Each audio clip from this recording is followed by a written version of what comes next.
Welcome to the Life First Accounting Firm podcast for accountants who love their work but love their lives outside of work even more. I'm your host, Erica Goody, the 15-hour accountant. I built my own mostly solo accounting firm because I wanted balance, health, and more time with my family. In season 1 of this podcast, we're sharing real starting stories from other accountants who chose to do the same, launch their own firms in a quest for more life and freedom. So pull up a chair, settle in, and listen in to the do's, the don'ts, and the would you do it agains. Welcome to Starting Stories.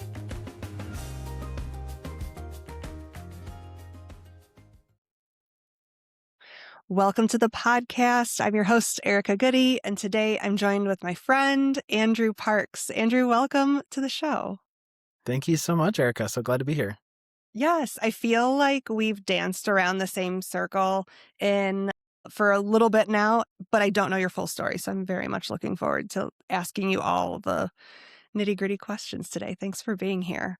Before we dive in, can you just give us like a high-level intro, who you are, where you're located, and how long you've owned your firm? Yeah. So Andrew Parks, my wife and I just moved to Fort Collins, Colorado 1 month ago. We had been in the Chicago area for kind of our lives before that. It's funny because actually the first time that you and I connected, Erica, I was identifying at the time as an ex-accountant. I had left the CPA. Yeah, I did not I'd know left a that. CPA firm and I was like burnt out, and we can go into kind of more of my story there. But so I've been operating my firm for just over a year now. So I kind of stumbled into doing my own accounting firm. So I offer virtual CFO and controller services. I do a lot of hands-on just operations with small business owners in the service-based business space. Okay, so are you re-accountant now? Like, I'm finally, Okay. yes, I'm admitting that I do accounting. So I've settled into that more, but No, it's such an honest thing to say. And you're not the first person who I've heard say, I left accounting because I thought I hated accounting. Turns out I just hated my work conditions, or I was just burned out, or it was the environment, or whatever it is. And then they get out, they like do this deep, recovery from burnout. And I don't know if that's your story, but like I've heard this from people. And then they're like, actually, it turns out I really like accounting. I was just in a tough situation. yeah. And it sounds like perhaps you might have realized the same. So tell us what you were doing before you started your firm. Like, what's your career journey up until, the point of a year ago? Yeah, well, at the risk of going into all the details, I'm going to go back like even to college and kind of give a high level overview, because I want to give encouragement to people potentially about, your technical background and needing to have a lot of credentials to be successful in this space. So my bachelor's degree was actually in anthropology. So cross-cultural situations, language. I wanted to originally do like international aid work or ministry work. And so that was like my background. So that led right out of college to working at a nonprofit organization that some friends of mine had started. And I'd always had interest in personal finance and really was like good with numbers and all that kind of stuff. So these friends had approached me and they, saw my interest in that type of work. They're working in East Africa doing community development in Uganda and Kenya. And so one of the first tasks that they needed help with was balancing their books. And I was like, okay, I know, I like doing this kind of stuff. And so I literally I remember I printed out their bank statements and taken it to McDonald's and like had a highlighter, and I was like manually like going through their QuickBooks desktop and like just reconciling everything by hand. And so that was like the intro of me kind of learning accounting skills. So I just started self-teaching nonprofit accounting and doing operations within the organizations. Again, it was really small grassroots, just like a handful of people. And so that was like kind of my introduction into like taking some of my natural interests and skills in finance and, the operation side of things and pairing it with like a purpose that was important to me. So I did that for a little bit. It was so small that like I was doing some fundraising for, my compensation, but it wasn't enough really. So I had to, get other jobs and everything. And eventually that kind of just fizzled out and wasn't sustainable for me. But that was like my introduction into kind of learning bookkeeping. So then a friend of mine was starting a business. And similarly, he approached me and he's like, hey, I could really use some admin help, operations. I feel like you have those kind of skills. So then I took it to the next level of like full-time job. with a startup business. He was doing recruiting. And so that I, at that point, was like, again, even further into, okay, how do you actually do bookkeeping and payroll and AR and AP and, all of those just kind of necessary things, which really I've found is so helpful for me in working with clients because, the average small business owner, they don't have in a background. They most of the time don't have MBAs. They don't have any business training. They're just like passionate about something and wanting to do that. And so that's where they bring in, other people to be able to help in those areas. And so it's like I have on the ground experience of knowing what that's like to just figure it out. Mm-hmm. So I did that for about 4 years and then kind of reached a burnout spot and I was trying to figure out what to do next. And out of that whole experience, the accounting side was what interested me the most. Like that was always every day on my task plate. I was like, I can't wait till I get to do the bookkeeping or the payroll and stuff. So I actually just sent a message to our CPA and was like, hey, I know, we've worked together over the last couple of years Like your just as a personal client CPA? for the business, the CPA Okay. who had done our taxes. So I was like, we've worked together a little bit. Like I don't have a technical accounting background, but my quality of work. Would you ever need help with any projects or anything, just to kind of see, what could be out there. And so we ended up talking. I came on as a contractor in the firm, and then that led to employment. And it was such a cool environment where it was so training oriented, and it was, public accounting, just working with small business owners. The industry niche actually was craft breweries, which was really interesting. That's really cool. Yeah. And so I spent 5 years there, just continuing to get more technical training. And it was again, a space and environment where I was able to just like learn and grow and ask questions and there was no judgment, and so I was able to kind of build. Was that firm like a really small accounting firm, mid-size? Was it Yeah, local to you? Was it virtual? it was local and virtual. Mhm. So it happened to be, headquartered locally. But we had employees across the country. But yeah, it was about, I think like 21 or 22 at its peak. Okay. So during my time there, it ranged from maybe like, 15 to 20 people. So on the small side, but a good sized team. But not like Jerry down the street or something. Right, No offense exactly. to Jerry down the street, that's perfectly fine, but it's just to get a size of the cotton. Yes. Yeah, absolutely. I think we had, I want to say for monthly accounting services, we had maybe like 60 or 70 monthly clients. And then on the tax side, 200 or 300 maybe estimated numbers Okay. there. So, yeah. And so we had both accounting and tax kind of sides of the company. And so again, I was able to kind of glean off of the tax team of like, how does, my bookkeeping affect the tax returns? And we were very focused on advisory. And so that's where I really loved the aspects of being able to be a support and advisor to our small business clients and help them. We would venture into even like, how can we improve your marketing to be able to increase your revenues? And, where can we cut costs? And we would do strategy calls and all of that. Like it was more than just just doing the books. And there were people in our team that wanted to just stay in the background, and that wasn't me. So that was part of my stress during that time, and what ended up partially leading to my burnout was, figuring like we had to have a certain number of clients for profitability per person and all that kind of stuff. And I was always just like so overwhelmed of like, needing to keep up with the volume. And so that was, part of it that was like, I learned the bookkeeping piece in and of itself. It does not bring me joy like the advisory and the strategizing with the clients and everything. So that ended up actually the end of that kind of chapter was sadly the founder and owner of the firm got cancer and passed away. And so after that, there was a lot of turnover and we ended up getting acquired by another firm. And so I stayed on to kind of help transition the company. I'd kind of rise up to be a manager and helping with some of the internal ops at that point. But I was just like, there was so much going on and I was like, okay, I'm all done. So that's where I was like, I'm done with accounting. I want to do something else, go back to my, roots of international aid or something like that. So I just took time off. And this was the fall of 2024. So I just kind of semi-retired, Yeah, yeah. for a couple of months. And I was like, all right, I'm going to figure out what's going to happen next. And then that's what led into accidentally starting my firm. Can I ask a more personal, you Yeah. could totally not answer this, but like, what gave you the ability to step away from work for 4 months?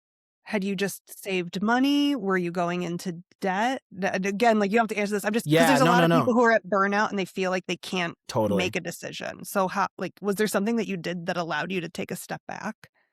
Yeah, we had been able to save up a good amount of money over the last, it was actually honestly just the last year leading up to me leaving. And it was interesting because my wife also left her job around the same time. She left to go take care of her mom who was dealing with a end of life situation with a disease. And so we had planned for her to leave her job, a couple months in advance. And then all this happened with my company and I was like, I can't do this anymore and I got to go too. And so it was definitely a step of faith. But again, we had been just really aggressively saving, not even intentionally for this, but it ended up being that we're feeling comfortable to be able to just take a break for a couple of months. Okay, so how many months were you off of the workforce in that time, that fall? But yeah, it ended up being about 2.5 months that I was Okay. off. Not Yeah, knowing what you were going to do after that. correct. Okay, so then what happened? And then, yeah, so during this time of self-reflection and, just kind of recovery, a really good friend of mine who actually going back to the beginning we'd worked together at that nonprofit and maintained being friends for a long time. We had always talked about wanting to do something together again and do business together. And he's got some small business experience and consulting, experience. And so we were just kind of brainstorming like, okay, let's just pretend we were going to, do work. Like what would that look like? What are the skills we have that we could potentially offer to clients? So we met together and just kind of started to think about that and started to form like a business advisory company that could, maybe work with nonprofits or again, small business owners, where I could bring finance and operations insight and he could do marketing and sales and just kind of overall like leadership coaching and how could we pair these things together. And because he also had been looking at a potential job change coming up on the horizon. So we're like, okay, what would it look like to do this? And so we started kind of going through our network and just to do like proof of concept calls or just like discovery calls of like, okay, are these services something that companies would be interested in? And so during that, we met with one person in particular as a business owner, and we, were kind of pitching, would be interested in this and doing strategy and consulting. And he was like, I wouldn't pay for any of that. You know what I would pay for? Accounting. And I was like, well, I don't do accounting anymore because he knew my Didn't you hear background. I And quit accounting? didn't you hear I quit? Yeah, exactly. I was like, good to know. Don't do that. But then, we kind of like, as I was thinking about it afterwards, and he was like, all right, well, just let me know because I'm ready to, to take someone on. I'm ready to pay for accounting when you're ready to give Yes, it. exactly. And so Okay. I was like, okay, I probably shouldn't like pass up this opportunity for revenue at the very least, right? Like we had our savings, but that has a life, a lifeline Yeah. or an extension. And so I was like, okay, this probably could be a good relationship. And going back to kind of like the things that I liked and didn't like, I had another friend who had a bookkeeping firm. And I was like, okay, I will consider doing this if I can outsource the day-to-day bookkeeping, because that's the part I like the least. And I can oversee it and do the kind of the senior level reviews and more of the controller. And we had some other services added on. And so I brought my friend in. I was like, would you be interested in this? And of course, I'm giving him a free client, to work on. So put together a proposal, and then that ended up being our first client. So that So did not involve the business strategy piece, but I was like, yeah. okay, at least there's something here that I can step away from some of the drudgery work and still be involved in an area that I'm interested in. So how long from, you took that 2.5 months off work and then you and your hmm friend started talking, how long until that first client, even if it wasn't what you thought we were going for, Yeah. like how many months or weeks later was that? Yeah. So I give it the timeline. I left my job middle of October and I met with my friend to kind of brainstorm beginning of December. And we were doing those discovery calls beginning of December. And so then our first engagement started January 1st. So it was Okay. like That's quick, basically, it I was think. quick. It was quicker than I expected, But again, it was like, if nothing else happens, we can at least take on this client while we're still kind of figuring out what else Sure. we would pursue. And then alongside that, then my business partner friend, he had somebody in his network who is a photographer. And so kind of more like small business. And she was looking for more of that business consulting of like, hey, I want to go to the next level. What I don't know what I don't know. And so simultaneously, we were able to bring her on and do kind of more of an extensive business strategy engagement with her. Okay. So that was about the same time. Tell me more about, you said you kind of like picked up the phone and started tapping your network just to kick Hmm. tires. What Yeah. did that look like? Like, who in your network did you reach out to, and what questions were you asking? Because I think for a lot of us, that sounds intimidating. Like, people Hmm. don't want me to call and sell to them. I don't think you were actually calling and selling to them, Right. but like, was it that but it can feel like that. So what was Yeah. it who were you calling, and how were you like posing the Hmm. conversation? Yeah, that's a great question because I'm very not salesy also. Same. And All probably the a lot accountants of the listening are like, accountants I know, it's like everyone listening. So I'm very conscious of that, of like, I don't want to come off pushy or salesy or anything like that. So we very much we're upfront of like, hey, we're considering, starting a business. We want to see what's the appetite in your experience of starting and, running a business. Is this something that you or some people that would find valuable? So it's very much just kind of this, like, we want to learn from you of like, what are the gaps? If you're thinking back to starting a business, at the beginning of your experience, like what would you have found valuable that you didn't have, So it's really just kind of trying to hear from people as far as who that was. Yeah, it was just like people that we knew that ran businesses. My uncle is like a serial entrepreneur and he's been in Silicon Valley and done some stuff, tech startups and things. So we got a lot of insight from him, people that I had worked with in previous jobs, and just anyone that we could kind of think through, that might have some insight into that business owner founder space. I think that's so great. I've heard this called a listening tour. I Mm, don't know if you have a word for it, and there's probably lots of people who have different words for it, but like yeah. myself have gone on a quote listening tour where I reached out to, like, I wanted to know something about my potential clients and I wasn't going to sell to them. Hmm. And I made it really explicit in the, email pitch, like, hey, I'm looking to talk to people like this to find out what's on their mind. I promise it is not a sales pitch. Yeah. Like, Right. because everybody's like, yeah, I'm good, right? Like, you get a cold Hmm. DM in your LinkedIn and you're like, I'm good. Yeah. But like, when you know the person and you're like, this is not a sales pitch. I'm just looking to Hmm. learn. I want to And learn. Exactly. yes, and then people are so willing to help. Like, sure, I'd love to help you, because then they're helping you, but also you never know what's going to come from those conversations. Hmm. And maybe it's not from that person directly, but maybe it's somebody they know. And again, that's not the point of it, but you can't help having a ripple effect sometimes of these conversations. And it takes a little courage to have them, but you will at the very least learn a whole lot in these conversations.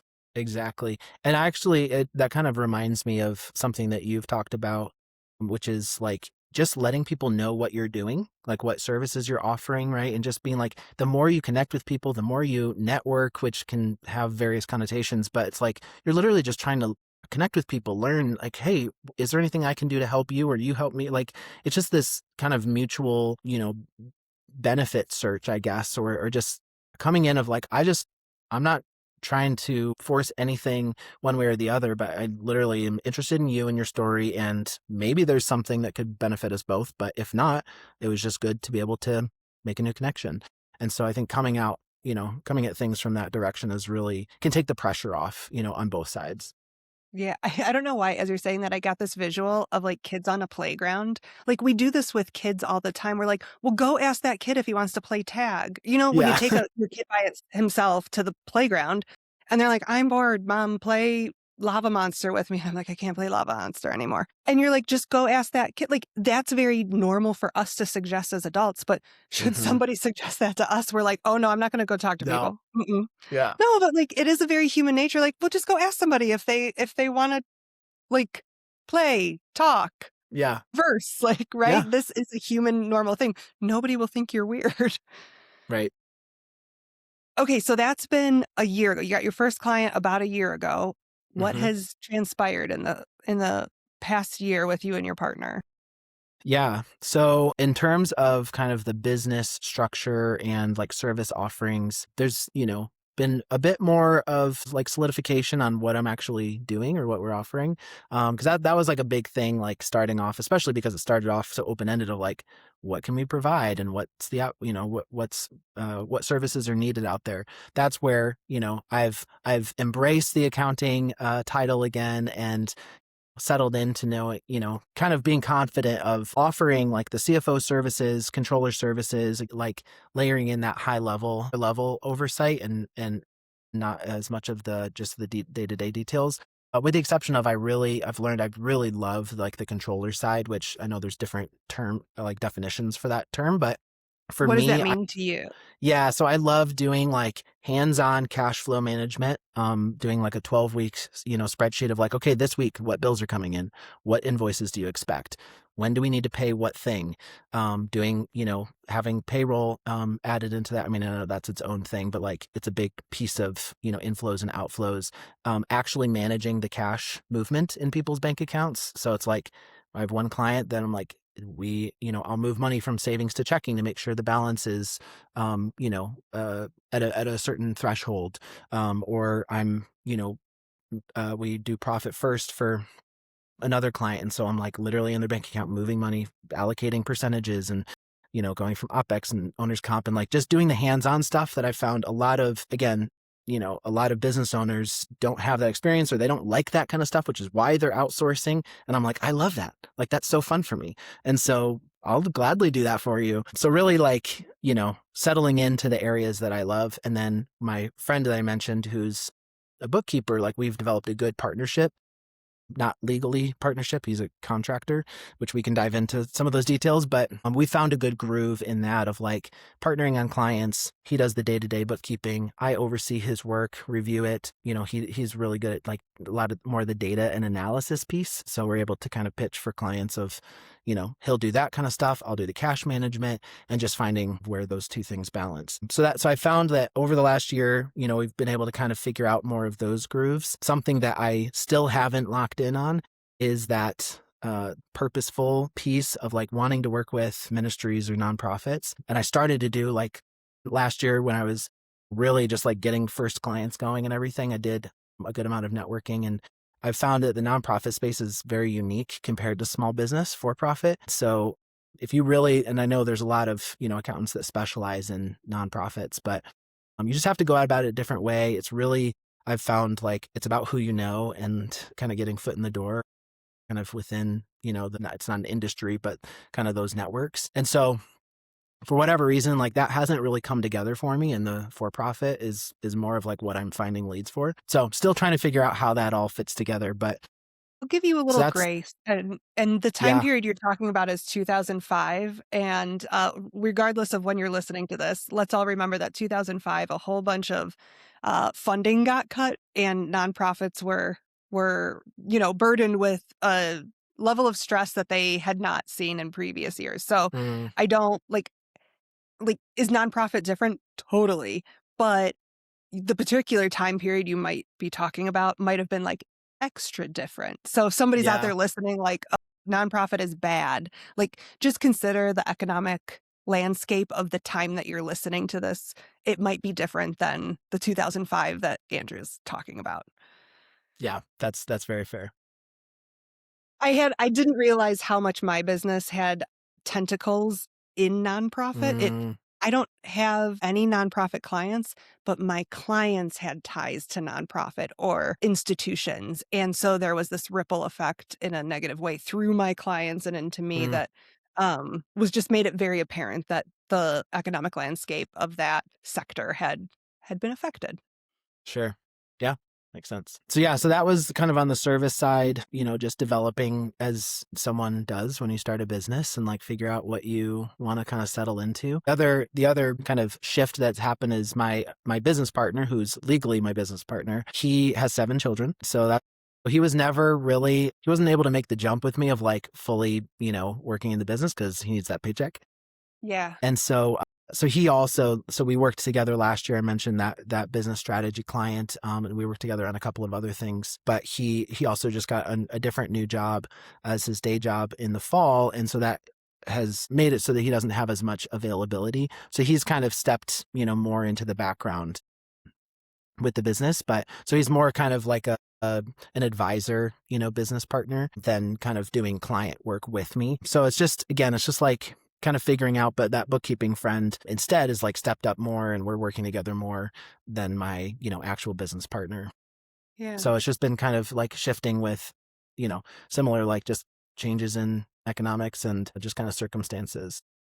I think it's just such a good reminder that often what we think we're building shifts, and we Yeah. have to stay flexible because, especially as accountants or somebody with an accounting brain, you think like, okay, I'm going to do this and then this is going to happen and here's how it's going to end or how it's going to go. And like, we love to know how the story is going Yes. to go before we start. And oftentimes in entrepreneurship, whether it be accounting or any other industry, like it changes than what you originally thought. It's kind of like, Mm-hmm. you set the budget and then the forecast changes the very next day Right. because like life happens and we learn Yeah. something.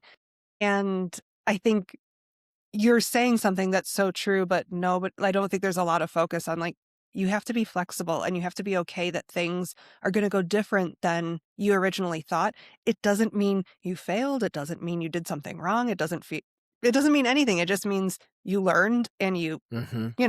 you turned and you were flexible and you figured it out. And that's the path that you're supposed to be on in entrepreneurship, I think. Yeah, absolutely. Because there's a classic phrase of like, if you don't grow, you'll die. And I think that it's more about that being able to adapt. That if you're not able to adapt to whatever changes, like, yeah, you'll probably die.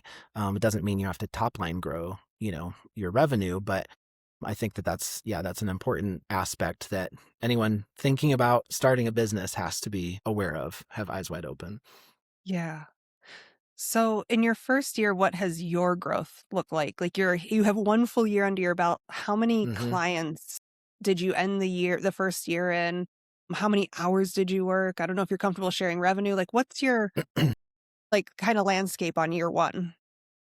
Yeah. I I was afraid you were going to ask about number of clients. It's so funny, like, because this happened at my old firm too, where like you'd be like, "How many team members do you have?" And or how many clients? And you're like, I don't know. It's like such a small number, but you like don't have it off the top of your head. But Well, I won't hold you so as to it. far I as promise I won't audit you. yeah, yeah, right. So I think so right now, like I have two, like actually I just signed a new one this month. So 3 monthly baseline clients. And then I do cash coaching. So I'm a certified YNAB coach, if anyone's familiar with YNAB, Okay. a personal finance software. And so I do like coaching for business owners and personal, basically for budgeting and cash planning and stuff. And so those are like much smaller engagements where I'll do like a block of coaching sessions and stuff. So there's more of a revolving door on those, which is different than like your monthly accounting services. And so I've had a handful of those that are just kind of like popping in and out. But yeah, it's like two to three like base monthly clients, and then maybe 1 to 2 like other clients doing coaching or other kind of one-off services, or like I had a big cleanup project at the end of the year. So that's kind of the space that I'm in. I do track my time thanks to you, but I don't have those numbers. This is the other thing. Like I was laughing with my bookkeeping partner who does the data analysis stuff. And I'm like, I'm tracking all my time, but I am so bad at like actually reflecting on the time tracked to get insights from it. So I'm like, the data's there. I just need to spend the time to do that. That's So okay. The can't data's comment there. on That's that. the important part. Yeah. But this is another thing that like I've learned just kind of broadly about my capacity as far as time spent. My sweet spot that I've learned is like maybe 4 to 5 hours a day. So that averages to 20 to 25 hours a week. And like there's just a certain point, I think everyone encounters this where it's like you're working in a day and you're just like, I'm done. Like I could force myself to keep going. My brain is just like, I need to do something else. And that was, I think, another contributing factor to my burnout at the accounting firm is like, working full time, you have certain expectations. And we did have flexible scheduling. So it's like they weren't like tracking, 9 to 5 or anything, but still just like, it just for me, I was like, I don't have the capacity to work that much on accounting. And so for me, being able to settle into like, I'm working, it's technically part-time, but it's enough for me. And so that's kind of where I've fallen in with, kind of my time investment on a weekly basis. And then in terms of revenue, first year total top line revenue is just under 85,000. And then a net income of about 12,000 on that. So that includes paying myself. Okay. No, that's great. And for 3 clients, so they must be rather larger clients, I would assume. They're not the, $400 bookkeeping clients. Yes. Yeah. Not that there's not anything wrong with those clients, Yeah. but at that level and that ratio, you're looking at Mm-hmm. something bigger. Is your client size, is your client's revenue in a certain range that you normally target? Yeah, I've found that I want to be at like 5 million or less. One Okay. of my clients is pushing over that. They've had some massive growth in the last year. But again, it's like focusing on kind of that smaller business, working like solopreneurs primarily. So, but I'd say on average, like, probably my sweet spot would be like 500 to a million. In revenue. And then again, can go a little bit above that. And then it starts reaching complexities where I'm like, I don't know if I want to, take it to that next level. So Fair enough. What has been the best part of starting your firm in the past year? 100% the flexibility.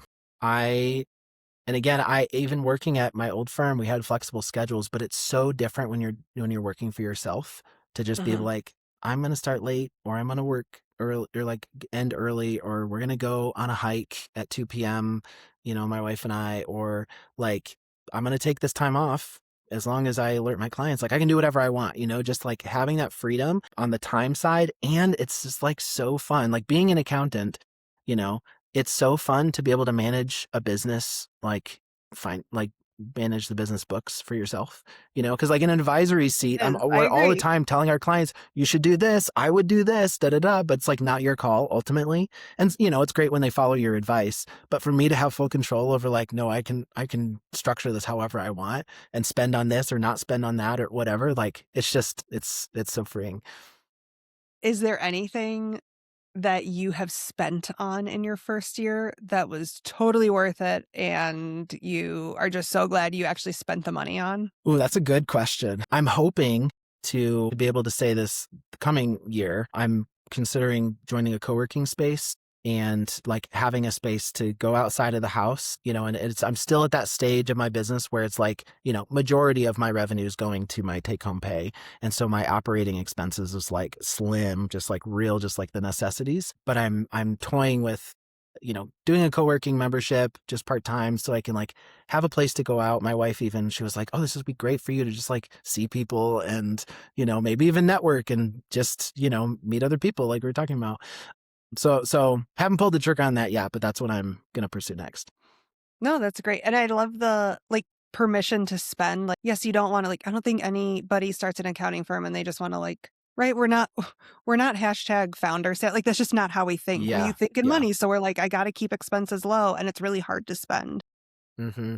Give yourself the permission to pick the thing that you think will make a difference to you. I can't remember. It was probably I had the free version of Calendly for so long. And I was Yeah. so I was holding on to it for so long. And then I finally, there were just some things where I needed the paid version. And as Yeah. soon as I did it, I was I felt so dumb for waiting so long. I was like, why? This was a $12 a month expense. But in Right. my Right. mind, it was a lot at the time. There's these things that make a big difference to us. Obviously you don't want to spend frivolously, but also don't wait to spend on the things that are going to move the needle for you. Um, Mm-hmm. Not even financially, maybe it's just mentally, maybe Right. it's efficiently, right? If you can spend $12 a month and save an hour a week, spend it every day, right? Right. That's a great trade for time. Yeah. Oh, what's been the hardest thing? Besides marketing and sales, as we Fair. discuss, that just does not come naturally. Probably my focus and time management. Not all of us are as diligent as others. And so That was trying to kind that you figure didn't out call it OCD. I would admit I'm a little bit of an OCD time blocker. Yeah, For those who I don't know me, here's the that is thing. me. Here's the thing. I block my time. It's just a matter of whether I stick to it or not. So I guess that's where the OCD comes in of, needing this to stick to it. So yeah, that's just like figuring out my working rhythms and, again, like it's that flexibility and freedom of like running your own business. You can do whatever you want is helpful. And sometimes it's paralyzing of like, but what do I do first and next? And how do I stick to, getting this stuff done so that I can then be off and, because I found that when there's like or things that I know, okay, I have to do this next and next, like I can really focus and do all that. And it's actually the slower times where it's like, oh, I could do this. There's like no rush. I like flounder and I'm just like, I'll get to that later. So then you get these things kind of like dangling. Okay. Um, you're a year in. Do you have any daydreams about going back to a W-2 job? Or do you think this might be a long-term solution for you? I like every day I'm like, why did I not do this sooner? Like it is because of all the freedom and flexibility talking about. And obviously there's an amount of risk that comes with being on your own. You can't rely on anyone else to provide for your income, but like it has like I've not even in this first year where things have been, tighter and it's like still in growth mode and I need more clients and all that kind of stuff.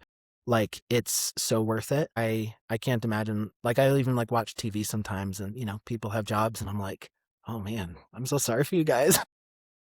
People on TV with jobs. Yeah. Those poor people. Yeah. So no, as long as I can financially swing it, I will absolutely do what I need to work on my own. That's great. I have one more question because I've been thinking about this the whole time that we've been talking. You mentioned something at the beginning about how you were at burnout and then you just left your job, which Mm, sounds terrifying to all of us. Because I think, like I mentioned before, like I think we tend to be a personality that wants to know the next thing. We want to know how it's going to go. Like you left your job not knowing what was next and not knowing how the story was going to go.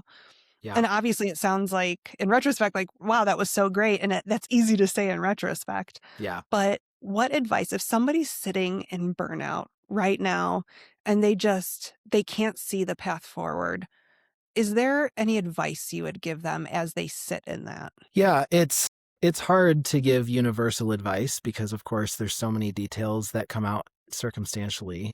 I will caveat that this is not the first time I've quit my job without something lined up. Actually, that might have been my third time at least. So I'm kind of like used to it You're an and I'll expert. I'm an expert at just leaving and not having a plan. I will say I have a gift of faith of like it's, I don't tend to worry about, what'll happen and taking care of myself. So that definitely helps. Can't really prescribe that. I think again the big thing is like knowing just practically, getting the facts of like, okay, realistically, like what would this look like financially? What are our needs? What, do we have savings? Do we have any safety nets? Like, you know, going through that exercise of just like starting to map it out, I think that's really helpful. And I find this all the time in my coaching clients with cash coaching. Like people are often so overwhelmed by their financial situation. Maybe they have a bunch of debt, whatever, just going through to get the facts and find out like, okay, even if it's a scary situation in front of you, ignoring it is not going to solve anything. Like face it head on and then start to like see like, okay, well, what can I do? What are the options? And just like going through an exercise together of just like putting everything on paper and just seeing what's in front of you, that'll show you what your opportunities are. So I think like if someone's in burnout or just needing a change in their life, just start to write down of like, okay, what are our options? Kind of brainstorming of like, here's the money we have. What would it look like with this? If they have a spouse, like, could they pick up the, slack financially or just start to kind of like dialogue about that and document your whole situation. And then that will kind of help you see things clearly. And that often just brings a lot of peace. Even if nothing changes, you at least know what you're facing. And that can be enough to kind of help you take the next step. That is such good advice. Yes, I will second that. I I once also quit my job without knowing if there was another job coming, and it was because, I I hope my son never hears this. My husband looked at me. We had let's see, it would have been like a 2.5-year-old in the back seat. She's sleeping on a road trip. And he looked at me and he goes, if we had a second kid, would you quit your job? Because like the second kid was not on the table. Like we can't, like I can't handle this. It's just too much. Yeah. And he was like, would you quit your job? And I was like, we can't do that. Like, because you're still like, but this is not what we do. Like, we don't quit jobs. And how would that look? And putting it down in a spreadsheet then and being like, well, what would that look like? Well, what if, right? Like, ifing is free and ifing is risk free. And you can just put it down like, okay, so maybe it says you go destitute in a year and everybody's eating ramen noodles. Okay, maybe it says that. Maybe it doesn't. And just going through the exercise of being like, what would that look like if we went down to one income for a certain period of time? And by golly, the mathed. I was and like, you never would have known unless you went through that exercise, right? no, so don't tell my son that he was decided in a spreadsheet. But it gave me permission, and it took like, the anxiety that I would have felt, like seeing it, like you were saying, seeing it down on paper, like talking through the situation. Even if it's not what I decided, I would have known it was an option or it wasn't an option. Or maybe it just opened up a new idea that I hadn't thought of yet. And it all of a sudden changes the paralyzation that I think we feel in the situation we're in. So thank you for such practical, real advice that is free to do and cost you no risk. And then maybe a few options you have. Yeah. And you're empowered with the choice then at that point.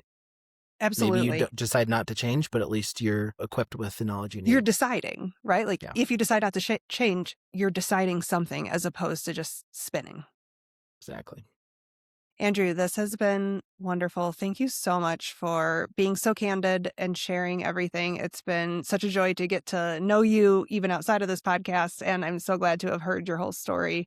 Probably not your whole story, but so much of your story now, and to see how it's blossomed over the past year. Congratulations. Welcome back to accounting.